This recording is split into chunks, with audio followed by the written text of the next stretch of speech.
Welcome to Quick Shots, a short format traditional archery podcast, where we introduce you to some of the world's most influential traditional archers, and occasionally, some random dudes. Help keep this content ad-free by supporting us on patreon.com/archerygeek. Don't forget to check out our sponsor, archerypass.com, for all your traditional archery needs. Everyone, welcome back to Quick Shots. I'm here with Josh from Wild Fletching. Say, Josh, how you doing?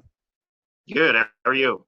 Really good, man. Thanks for joining us. I appreciate you taking the time out of your busy schedule. Josh first came on the radar for me anyway when he was getting you guys were getting a lot of publicity. Like a lot of people were shooting your feathers.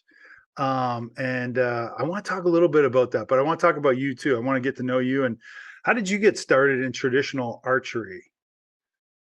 Well, I actually got started probably around 2009, 2010. And prior to that, I'd been shooting a compound, but it was mainly a mid 1980s compound with a little bit of let off. I shot it with no gloves, and I was able to shoot a doe with that. And then my brother's, he shot a lot of compound and everything, and he got into traditional archery. And he said that it was a lot of fun, that I should try it out and whatnot. So I ended up getting a bow, and then we would just go out and shoot at his place or go through the woods and stump shoot. From there, after a couple of years, about 2011, I started working at an archery shop that sold a lot of longbows and recurves. And I was on the phone a lot, so I learned a lot about the products and how everything is used, and it became a big part of my life at that time. A big part as far as I just really enjoyed doing it. I never really got too competitive with it, but after I had worked there for about 5 years, I graduated college, and then I left that job and took on a different job. So I'd been out of it for a couple of years, just shooting a little bit here and there, and I decided to start getting back into it. And during this whole time, I'd also been dealing with the feather business, where just kind of low key, I would grind feathers for people, and I wanted to listen to basically what's new in traditional archery. And instead of watching the Push's video to get into it, I had actually found their podcast first and was listening to it, and I just enjoyed listening to some of the people I knew, some of the people I didn't know. And then I watched their video, and I started to get more interested in it again. And so lately, I haven't been super hardcore with practice or competition or anything like that, but I do really love to go out and just have fun with it, especially with some friends. Yeah, it's good, man. Hey, so everyone gets into it, and I think everyone gets into it a little differently, and then sometimes there's lulls in us doing stuff, and then we get back Oh into yeah. it. I had like a 3-4 year 5 years where I didn't do anything, and then I Hmm. got back into it, and then now obviously I'm into it. I'm in too far now. I can't get out, Josh. Right. You too, brother. You too. um so owner operator too of Wild Fletchings. S on the end, right? I always mess that up. No S on the end. Wild Fletching, no S. Yeah, so I mess that up. You guys don't mess that up. Anyone listening to wildfletching.com, don't no S on the end of that. But I think I saw Max's video. No, I think it was before Max. Well, I remember I first started listening to your podcast after Max was on yours, and you Yeah. had tagged me and said, "Oh, this basically became a big." There was a big segment promoting Wild Fletching, and we just joked about that some. And Yeah. then that I remember that's when we started talking more often. Yeah, and dude, I won't. We're not sponsored. I don't have any sponsors. You have nothing with you. But I won't shoot any hunting arrows without your feathers on them. I just won't do it. It's just a waste of time. I mean, you can get other feathers, sure, but these have held up. I've got them on there since the very first set I bought from you. I've got them on there. They look like they're brand new. Like, and I Hmm. shoot a lot. I shoot a lot. There might be just a little fraying on the edges, but they are solid. They're standing up straight. I love them. Max loves them. I don't know if you guys don't know Max, we can tag him in this too. But he was shooting them. He was rubbing them in water and then shooting them, and Hmm. it's a great product, man. I'm really, and the reason for that is why, because they're, The reason it's such a great product, yeah, yeah, it has the feathers themselves. I have nothing to do with that. yeah. Uh, uh, wild turkey feathers are they're a lot bigger and they're also a lot thicker uh, compared to any farm raised feathers, and that's just because they the wild turkeys will live for years in the woods and they depend on their feathers to stay alive. So if it were raining and they needed to get away from a predator or something, their feathers have to perform. Hmm. And the downside of that is that it's harder to get large quantities of wild turkey feathers compared to farm raised feathers when you've got tens of thousands of turkeys or whatever. But those turkeys aren't raised for their feathers; they're raised for the meat, and the Hmm. feather is basically a byproduct. So all I've really tried to do is get the wild turkey feathers more available into the market because they do perform so well, Hmm. and it's just worked really well. I've been able to supply quite a few, and I've met a lot of great people, and I've also been able to get in boxes and boxes of feathers just from making contacts over the last 8 years or so. So, how did you get started in the business? Uh, it really got started after I had talked to a few customers that wanted their wild turkey feathers ground. I had known about the Great Northern Feather processing jig, and I had messed around with it a little bit. Well, people would call in and ask if any of us knew where they could send their feathers because some of the bigger companies, like Gateway, for example, they used to do that and then they stopped. And so after I asked around, no one really knew. So I thought, hey, I'll give it a shot. And Okay.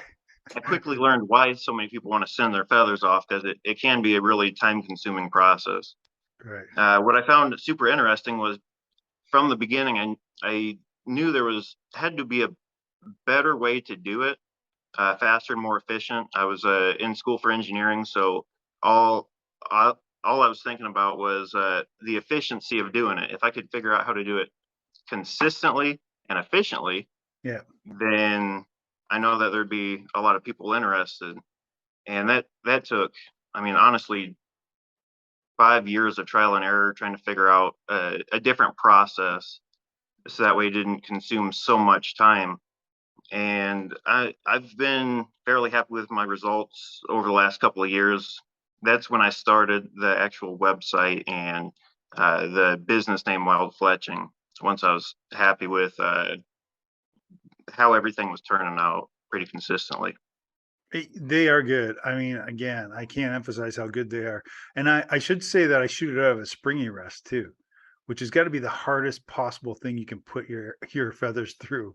I mean, I'm not off the shelf. It's just a piece of wire running against it all the time. So, Yeah. yeah, I love them. They're consistent. They make me better. They make me a better archer, honestly. Um, so so so that's how you got into the business. But Mhm. was it this like, okay, I'm gonna run this as a business, or did you just think that this was gonna be a hobby, a pastime? Well, it is still kind of a hobby and pastime, but when I started out, it was really just, I mean, maybe 15 or 20 people a year that would send Hmm. me some feathers, and I would grind half, and then I would send the other half back for them, and then I could use the ones that I kept, or sometimes people would ask if they could buy some, and I'd mainly dealt with people on Trad Gang because that's where I knew that there were people looking for it. Yeah. Uh, from from there, once I was pretty happy with the process, I started advertising a little bit more, a little bit. But once Max got a hold of them, I mean, since he spends most of his time as a influencer, as a promoter, Yeah. he did a lot better job. And I don't like to go around saying, you know, my product's the best, because I'm just not into doing that. I'd rather let I the get. product speak for itself. Yeah, yeah. Let us guys that have podcasts and stuff tell people it's the best. And you just keep doing what you're doing. So what's your customer base look like now? So is it massive now? Like you're telling me that you're a busy dude. There's a lot going on. Yeah. Since I've started the website, I've You don't have to give had, I think, exact numbers, but it's just big, right? like, It's I grown mean, exponentially. like 1,200 online orders. Wow. And that doesn't include people just sending feathers that they want ground and sent back. So, I mean, I do uh, over well over 10,000 feathers a year that I'm grinding, and it started off with, you know, maybe 1,000 or something. Oh my good. And so you grind the feathers, but okay, you're not telling us the whole story though, because you dye the feathers too. What's that process? Yeah, Tell me about that. I don't know the whole process. Give me the whole process rundown on what uh, happens I, with these feathers. I just so happen to have some props with me. So That's a good. I had I had learned about dyeing feathers after I talked to some people uh, that had been grinding their feathers, and learning from other people who'd done it. They told me about a few different dyes and the process in doing it. So for a while, I only did a little bit of it, and then eventually I decided I wanted to uh,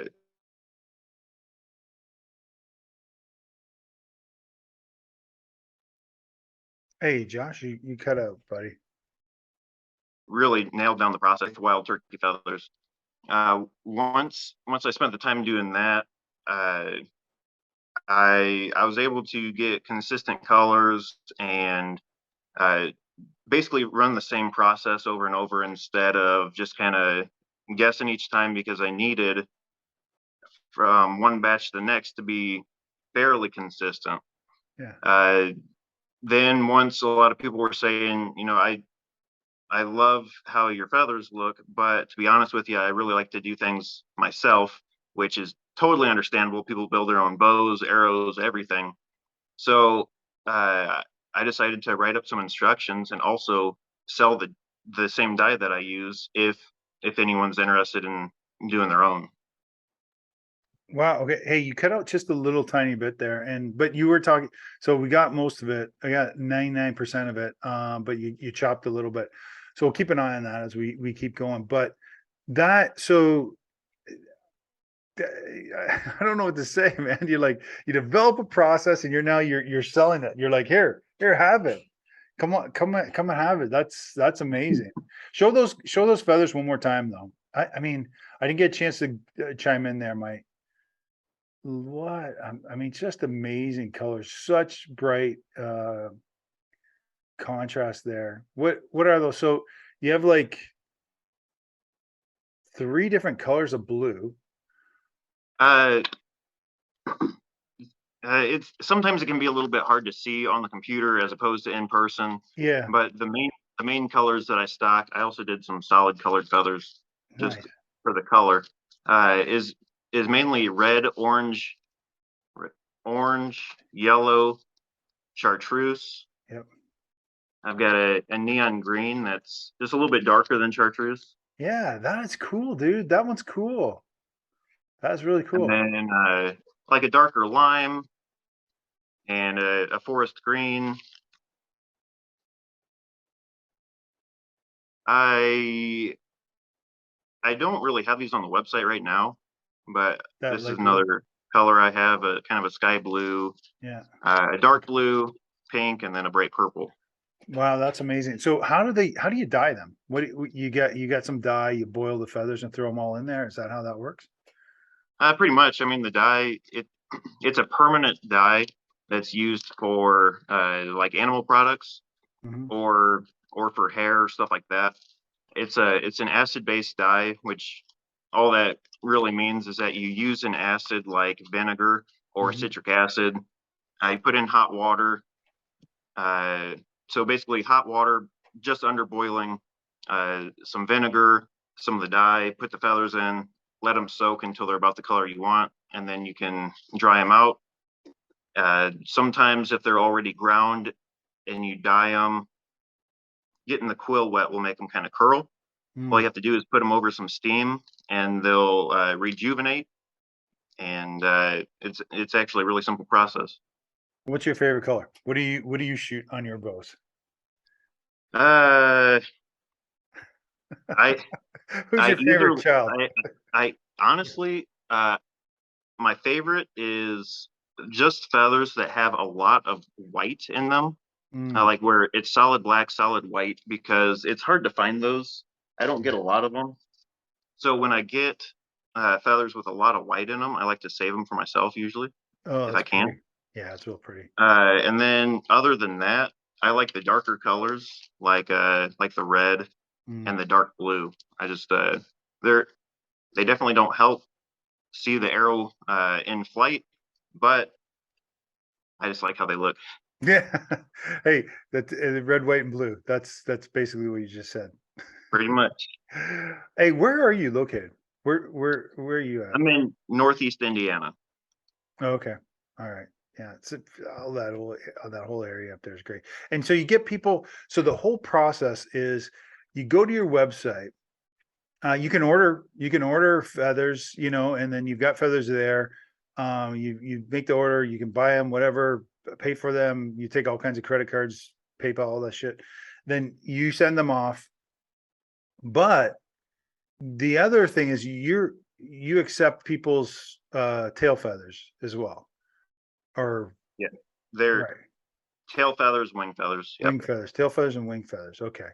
And so, how do people send that into you? Like, how do they send them in? Like in a bag, plastic bag, or? Yeah, it's best to obviously remove like as much if you're going to send a wing. Remove as much meat as possible. Put some borax on it, let it dry out. Otherwise, you can clip them off the wing and then just put them in a box where they're not going to be smashed. Mm, If you put them in a bag, don't cram them in there. Anytime that the feathers are getting all smashed up over the yeah. course of 3 or 4 days in shipping, by the time I get them, it's hard to get them back. Uh, so you can either do that, and there's a whole page on it on the website about sending in feathers. Something that I started just this year or late last year to help expedite everything. If you collect a lot of feathers from your friends and stuff, and they don't really have sentimental value to you, you can send those feathers in. And within about a week, I'll go through the feathers, count them, and everything. And then I can give you a store credit with uh, a gift card, basically. Oh, And then you're able to use that gift card on the website for any of the products anytime that you want. And that really helps cut a lot of steps out of the process because I can send feathers I already have ready to go. uh, I don't get asked 100 questions of how many can I get out of if I do 3 inch versus how many with 4 inch or how many will you dye and this and that. mm. Instead, you just send them in, get your credit, pick out exactly what you want, and uh, it makes it really quick and efficient for everyone. What's the biggest seller that you guys have? As far as like what individual fletching, Yeah, yeah, yeah. Like, one of them is like a 3 inch parabolic chartreuse. That's really? a really popular one. Uh, I sell a lot of 3 inch and 4 inch. To be honest with you, Yeah. So, are people getting away from 5 inch, or is it just cost? I think a lot of people are getting away from 5 inch.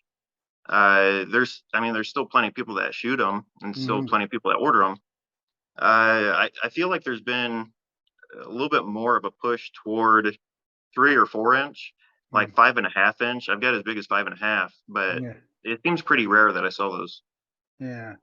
Trad Lab has done a bunch of research on, feather combinations and stuff like that. And I forget what the overall conclusion was, but because I agree with his technical conclusion, but I shoot what I like to shoot, trad wise, right? And Right. I do try and I have gone from 5 inch down to 4 inch feathers. Hmm. Um, and so I'm still doing three helical, right wing. But I know a lot of people that are doing four fletch, 3 inch feathers, right? Uh, Hmm. or two and a half or whatever. But do you now do you have a preference left wing or right wing? I mainly shoot left wing. It's just what I've shot. I have a left wing jig, so uh, if I buy feather or if I buy arrows, it doesn't really matter to me. But I'm just I'm just used to fletching with left wing. Okay, and I'm just coming at you as the expert, and so as the expert, I got a bunch of questions on feathers because I'm terrible at it. I'm absolutely terrible at it. Like I cannot. So I got a question. What glue do you use to put your feathers on? It depends on what you're gluing them onto. Okay. Uh, the super glue, for the most part, will stick to about anything. The problem is if you go with super glue, a lot of times it can leave kind of a white residue Yeah. on the Yeah. shaft. Yeah. Doesn't really look great. If you have cap wraps and you're going to glue to the cap wraps, Fletch type platinum works really well. If you have a Wait. Cap wraps. You mean like like just regular wraps, like Yeah, yeah, wraps that like the stickers that you put stickers? onto. Yeah. Okay, sorry. I didn't know they Yeah, were called cap wraps. I don't know why. I just thought they were.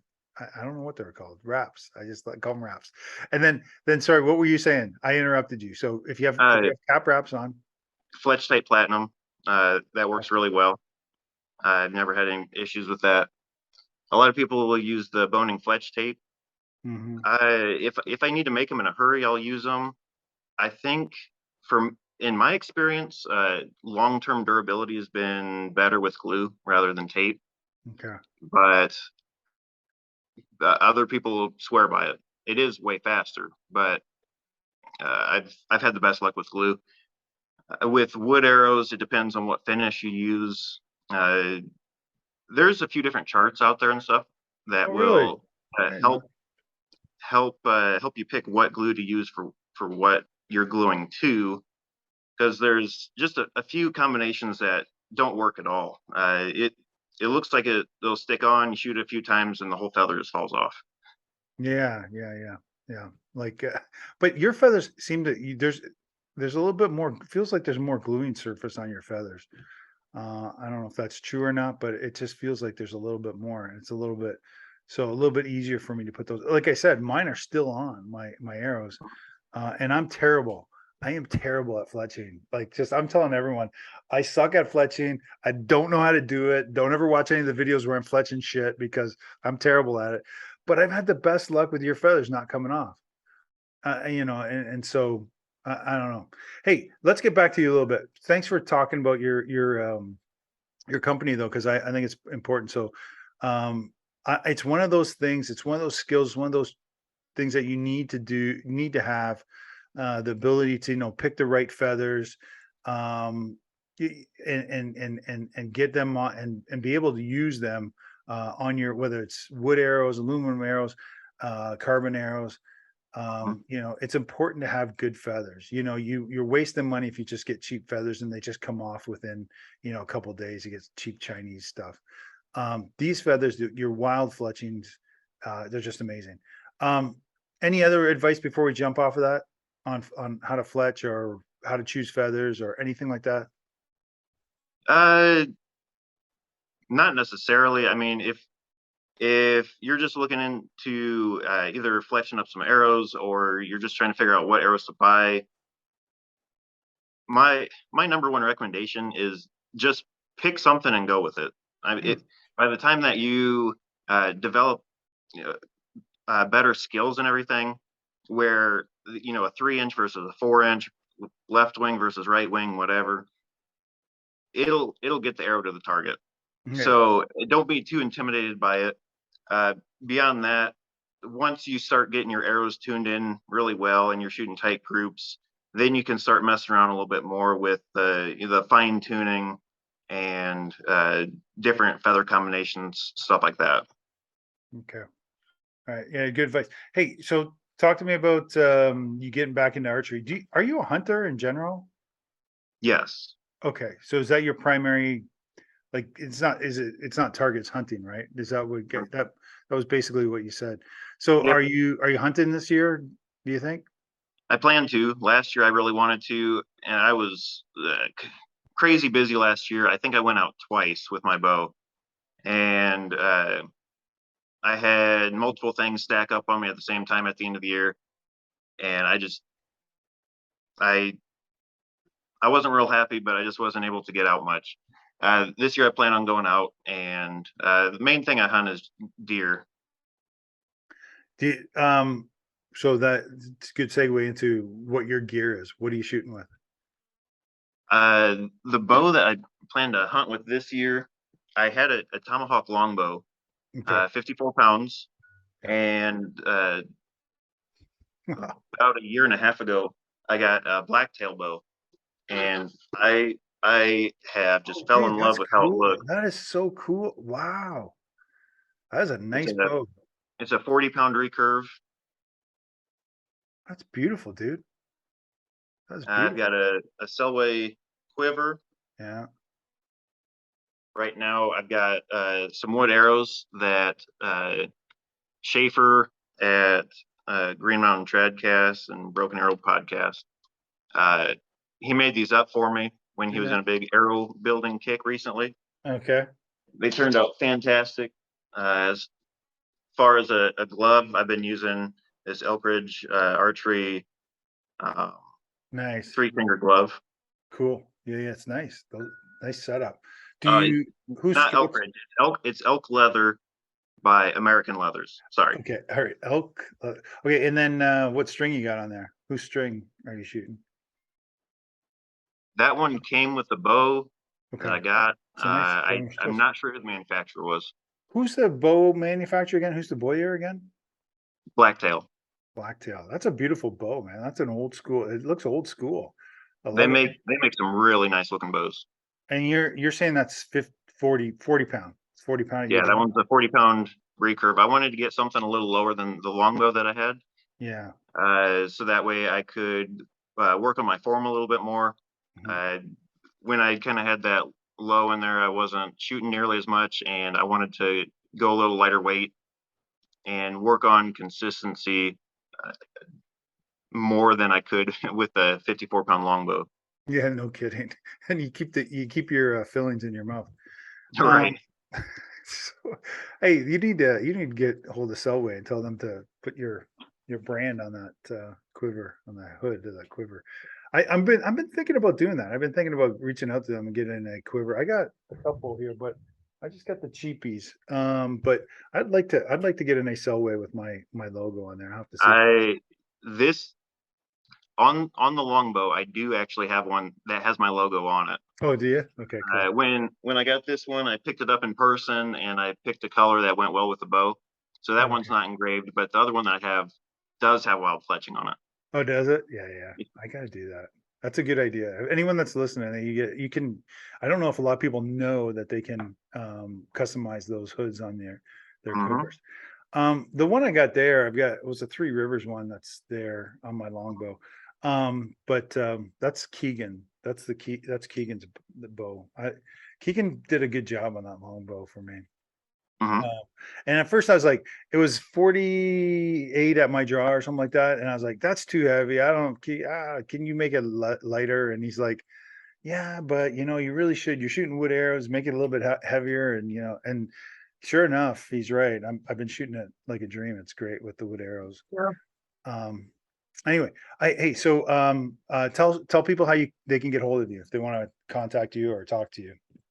Sure. The best way Follow to you. get a hold of me is either on Instagram at Wild Fletching.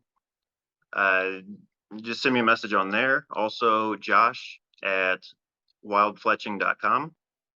Definitely check out the website.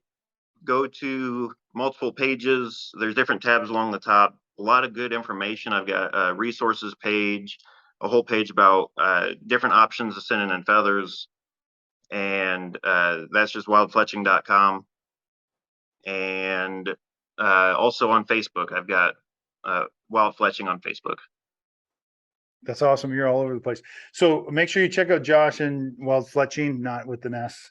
I'm a dummy. Everyone else knows that except for me. I'll tell you.